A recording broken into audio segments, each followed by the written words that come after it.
Right, it stays. I can't move this. Okay. Yeah, it stays. Beautiful. All set to go. All right. What we want to do is kind of stretch it out in the beginning. You start at the widest setting. Usually, if you're doing it on something like this, you put the machine on stir, and these two little rollers, you start pressing through.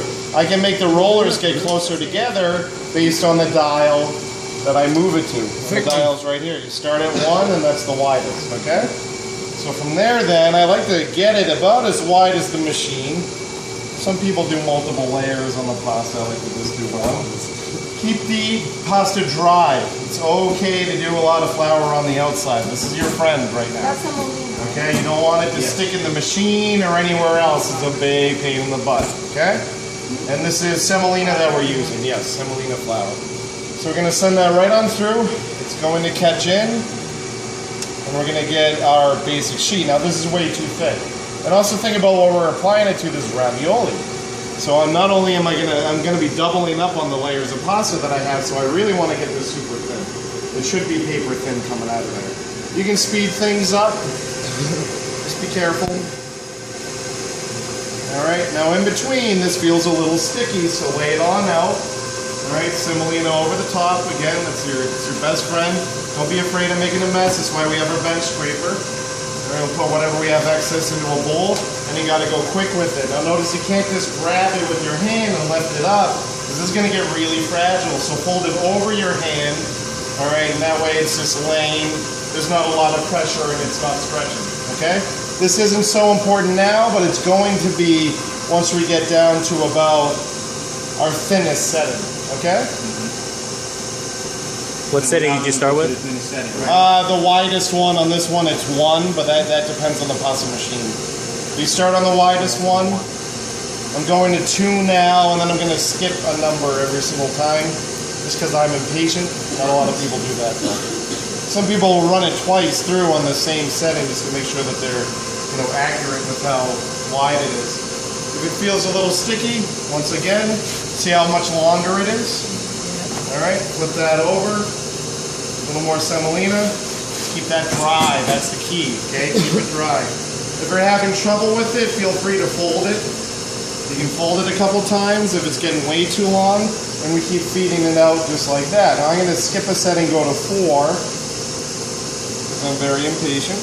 Likewise. All right. Oh, yeah. And it starts to go through. That's paper thin right there. And as it goes through,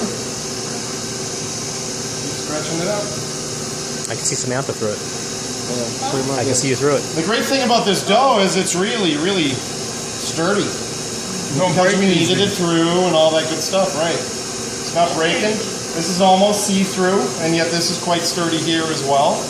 Some chefs, what they'll do is they'll loop the 2 ends together, do one continuous loop. So that way they don't have to keep feeding it through, and they'll just keep adjusting the setting as they go. It's beautiful. I like that. It's a beautiful dance, I'm telling you. Do it. Looks like a ballet when they're looping it through and they're stretching it with this hand and adjusting the dial. It's a wonderful thing. Crazy Italian. So more semolina all the way through. Again, keep it dry. Although this isn't feeling as sticky as it was. All right.